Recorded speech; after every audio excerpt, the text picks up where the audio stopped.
What if we told you that Victor Wembanyama could be an MVP candidate as early as next season? Yes, it would require an unexpected great season from the Spurs on the collective side of things. Individually, though, it is not crazy to believe Victor could get way better already in Season 2 and play at an MVP caliber level. Usually, even the stars of our league need a few seasons before they can be considered for all NBA nominations, or simply top 20 players, which is totally fine. Only the best of the best reach this status in year 2. And after having one of the best and most memorable rookie seasons of all time, Victor Wembanyama is on track to reach elite status in year 2. Here is why we believe he can already be one of the best in the league in a few months, and we may be about to witness history, also known as the start of the Victor Wembanyama era in the NBA. One of the main reasons as to why a huge Wemby leap in year 2 is to be expected is simply the progress he made during his first season. By no means was Victor bad at the start of his rookie season, but if you followed him closely throughout the season, it was quite clear that he was a much better player in the second part of the season, and somehow even more in the last few weeks.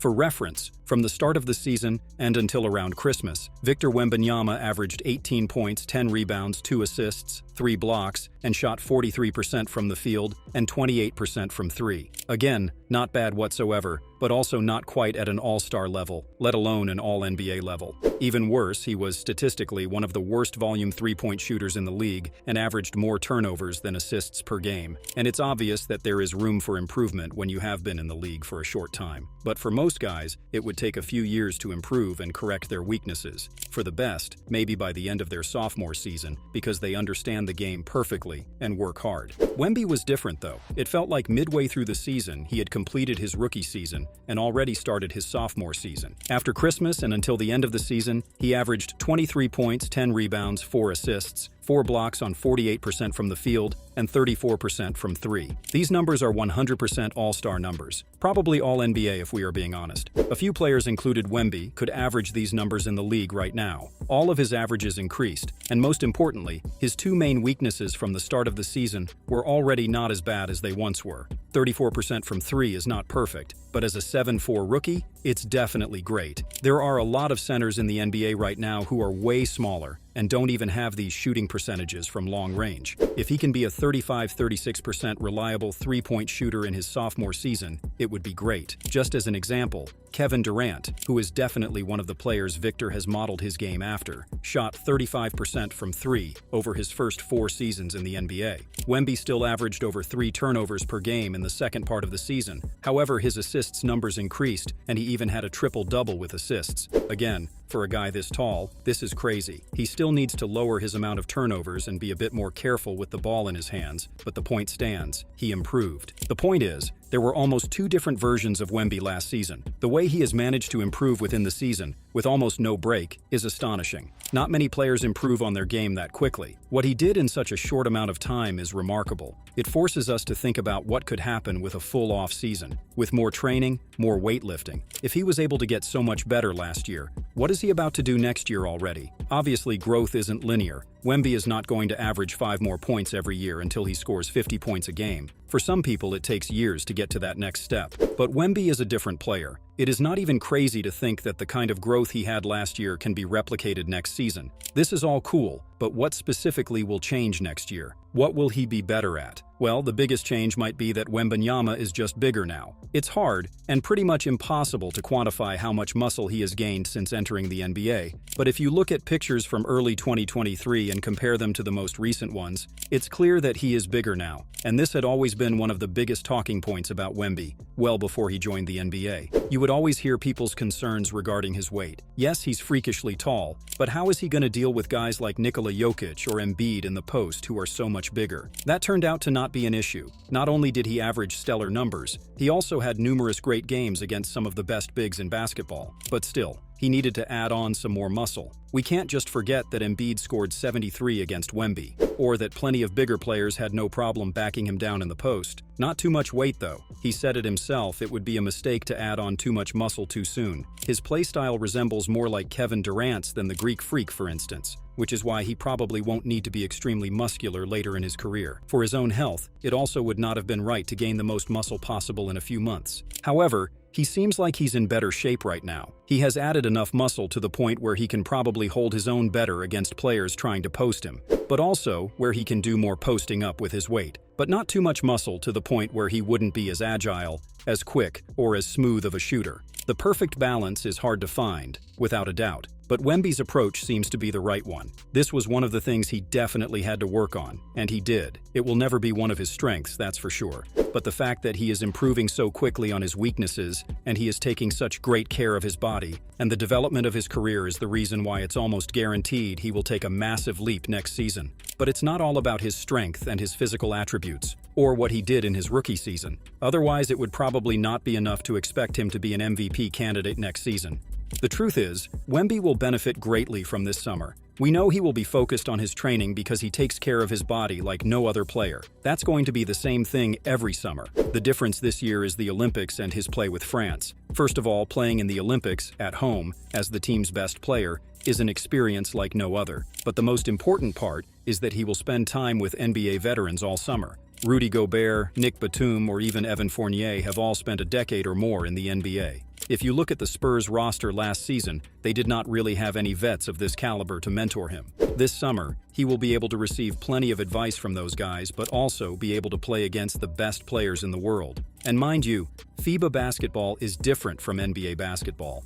It might even be harder to score there, as Luka Doncic would say. So going through this will only help Wemby's development because it will force him to do things differently on offense, which he can then use in the NBA. The best example of this is that he will share the court with Rudy Gobert, another center who can't space the floor whatsoever, therefore clogging up the lane and making it harder for Wemby to operate there. He obviously won't have to go through this in the NBA as he will be the lone center, but it's better to train in tougher conditions than the ones you will play against. Now, if you take into consideration all of the work he is going to put in this summer, all the experience he is going to get from playing with the France national team, and you add the fact that he is now already familiar with the NBA, things can get spooky for the rest of the league real quick. Because the truth is, Victor Wembanyama's early struggles, if we can even call them struggles, last season, were mostly due to him being new to the NBA. No matter how good you are, you will have to go through a learning phase. Even LeBron James, who was already great in his rookie year, only averaged 16 points per game on below 40% shooting from the field in his first 20 games in the NBA.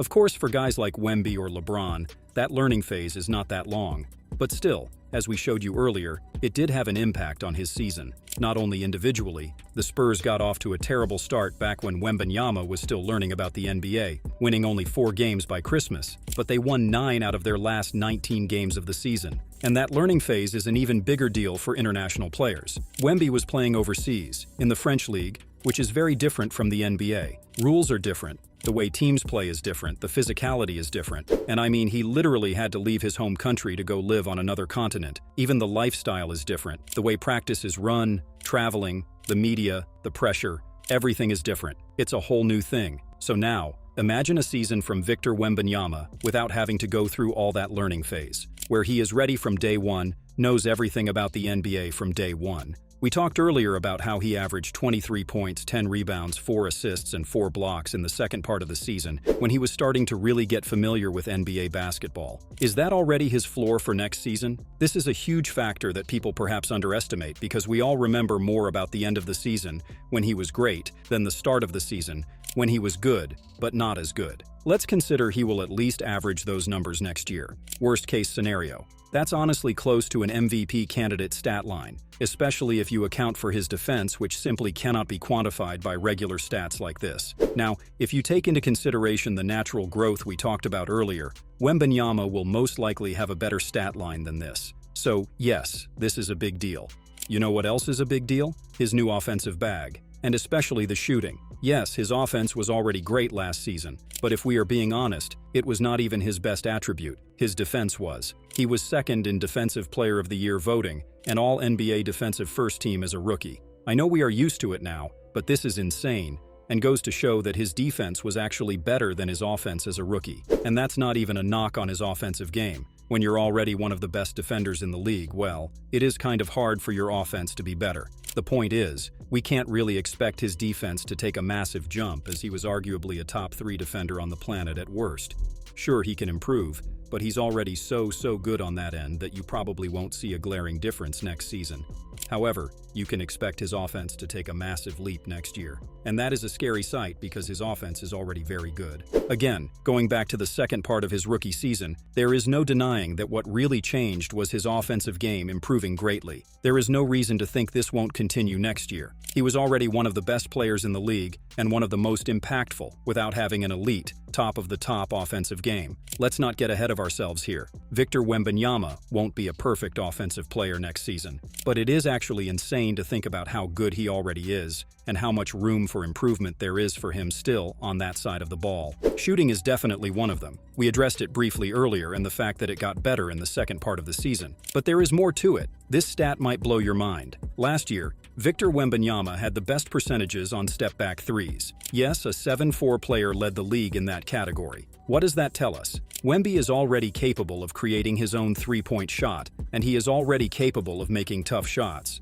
However, Wembanyama only scored 0.80 points per possession on spot-up shots, meaning catch-and-shoot opportunities. 0.80 is a very bad number. Amongst the 400 players who qualified for this stat by taking enough spot-up shots, Wemby ranked 330th. It's a real flaw in his game so far that he is not a great catch-and-shoot guy, and that will never be the main part of his offensive game, that is for sure, but still something he needs to develop. The good news is, it is obviously way easier to become a great catch-and-shoot shooter than a great step-back three-point shooter. So if Victor already has got the tough part figured out, there is no doubt that it won't take him long before he becomes a great spot-up shooter. If it was the other way around, we obviously wouldn't tell you that Wemby would magically become an insane step-back shooter within a few weeks. But become a good catch-and-shoot guy by next season? It seems likely and would genuinely do wonders for his offensive game. That means more pick and pops in the offense, for instance, and also that the 35% from three he shot in the second part of the season can maybe go up to a 38% soon enough. He's already a beast in the paint, shooting 70% on high volume despite his skinnier frame.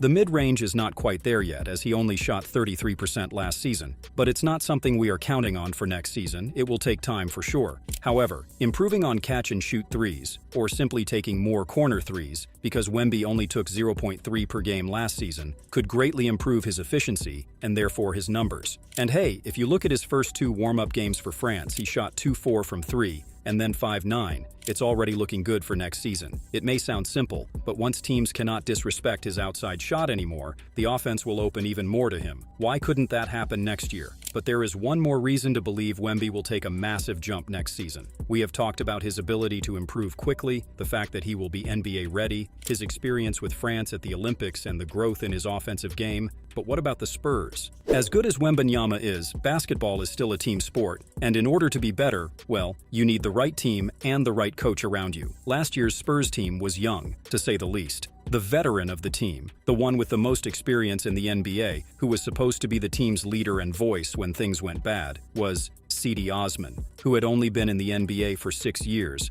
and who had also never really been a starter, who knew nothing about playoff success whatsoever. So yeah, things were bad. And as if they weren't bad enough, the Spurs coaching staff decided to do weird stuff like playing Jeremy, who was very clearly not ready to play as a point guard full-time. Not the smartest move when you just inherited a generational 7-4 center who could use a real point guard by his side. And they also initially started Zach Collins as center and Wemby at power forward, making for some atrocious spacing. Don't worry though, next season Wembanyama will be the starting center from the start. And most importantly, he will play alongside a real point guard. And not any point guard, Chris Paul. Okay, this is not prime Chris Paul. He is quite far from it. Maybe he won't even start for the Spurs. But no matter how old he is, having one of the best point guards of all time playing alongside Wemby, even for 1 year, is going to do wonders for his development. He will get so many easy lob opportunities he did not get last season. He will learn how to perfectly operate in a pick and roll and in a pick and pop. He will learn how to move without the ball when the point guard is operating. Chris Paul is going to be massive for Wembanyama's growth on and off the court.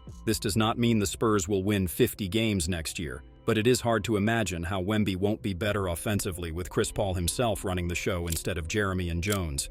But it doesn't stop here. The Spurs also drafted Castle, a combo guard who's got some decent point guard instincts, but who is mostly known for his great perimeter defense, something the Spurs severely lacked last year, which will at least make Wemby's job a little easier, knowing that opponents can't easily get by Castle like they could with some of the guys who were playing last year. They even got Harrison Barnes in the DeMar DeRozan sign and trade. Again, not a star by any means, but the embodiment of a NBA veteran role player. He won't ask for the ball, he will space the floor for Wemby, and will give great advice to the young guys. Outside of the obvious on-the-court upgrades, going from C.D. Osman to Chris Paul and Harrison Barnes as your vets is an incredible upgrade from the front office. So, what can we expect from Victor Wembanyama and the Spurs next season? Don't be surprised if you don't see him in the playoffs. As much as we think he will get much better next year, the West is an extremely tough conference, and there is very little chance the Spurs make the postseason. Individually, we might be about to witness one of the best sophomore seasons in NBA history. A player who was already one of the best defenders on the planet after a few weeks in the NBA